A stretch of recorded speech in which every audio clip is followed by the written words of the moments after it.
I want stand-up individuals, and I want men who would protect women. Yeah. And I've seen it. I've seen a lot of people just be okay with accepting behavior, with feeling like they don't want to get into a person's business or a person's relationship. Oh, you know, and I'm assuming on that level, the level of a Diddy, when people are on payroll and they're living a certain lifestyle and they're getting money, it's okay to allow the stuff that was happening to happen. And I'll take it a step further and say, if they knew what was going on with her, they most likely knew about the other stuff, might have even, you know, I'm not trying to implicate nobody here, but might have even taken part in what was going on. Yeah, yeah. So I'm interested in that.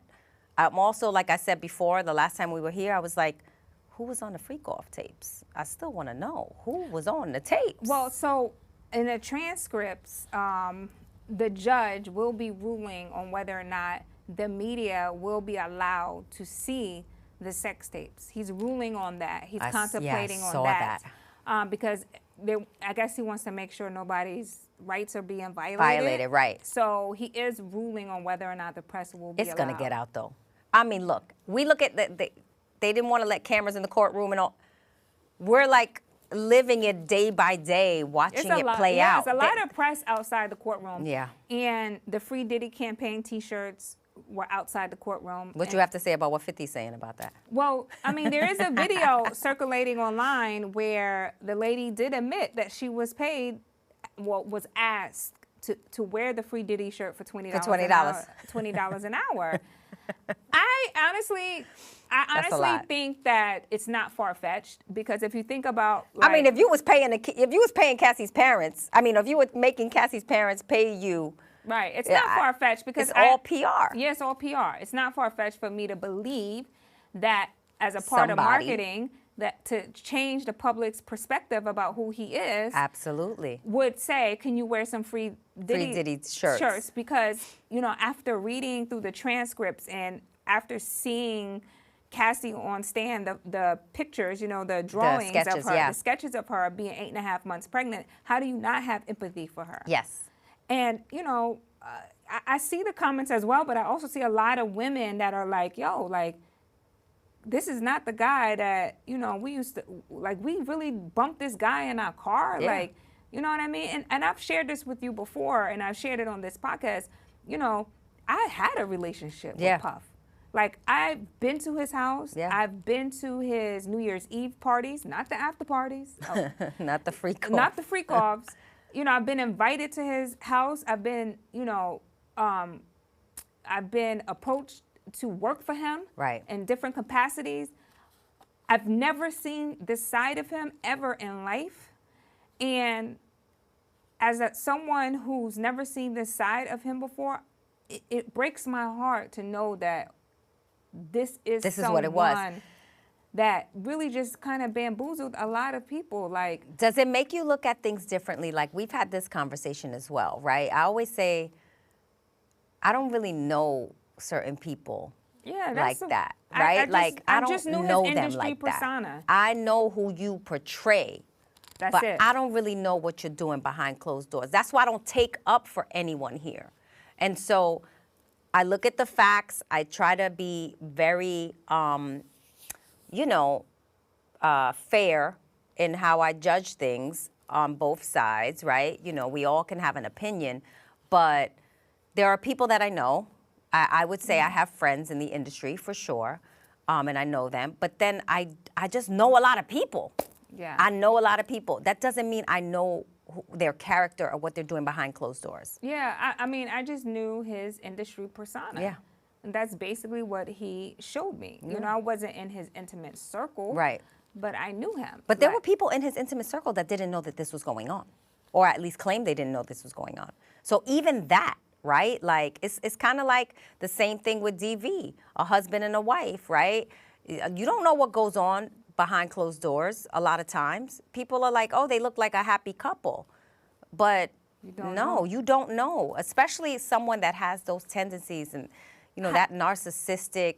Hypothetically speaking, if he does beat this case, he's going to have to do a lot of repairing yeah. his image. Yeah. And for me, it's not about his sexual preference. I can care less. I can care less about, like, he can want to have sex with a elephant on 42nd Street. I don't care about his sexual preference, right?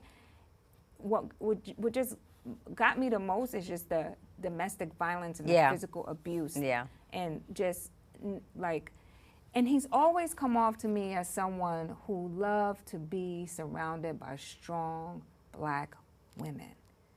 He used to always say that to me. I love working with strong women. You have such a strong personality, and like you're just so smart. And he always had this thing where he bigged up Black women and always loved to be around them.